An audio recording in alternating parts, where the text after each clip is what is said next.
বুঝতেছেন কি না এটা? তারপর হচ্ছে দেখেন মোডবাস ডাটা ফরম্যাট। ওই যে আমাদের মনে আছে ওই যে ডাটা বিটস, প্যারিটি বিটস আর কি স্টপ বিটস, তাই না? এই যে দেখেন আমি এখানে 1 দিছি, 1 এর কারণ কি, এই 1 হইতাছে আমার স্টার্ট বিট, এইটা হচ্ছে ডাটা বিট, ইভেন হচ্ছে প্যারিটি, আর 1 হচ্ছে স্টপ বিট। এই যে এখানে দেখেন আবার বলে দিছে আমার, দেখছেন?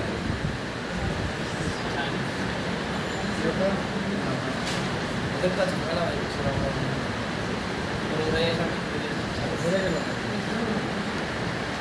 রিড করার তো দরকার নাই, আমরা কি করব, রাইট করব। তাহলে দেখেন আপনি যদি 7000-এ দেন, 7000 গুলো কি করতেছে দেখেন, forward running, reverse running, forward জব রিভার্স, মানে বুঝতে পারতেছেন এগুলো আমার রান কমান্ড দিচ্ছে।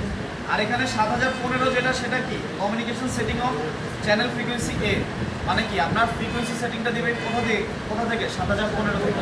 এটা আমরা এখন হার্ডওয়্যারে করব, ঠিক আছে? আমি গিয়ে হচ্ছে কানেকশন দিয়ে দিব, আপনারা জাস্ট দেখবেন। আপনাদের করতে হবে কিনা আগে একটু দেখে নেন।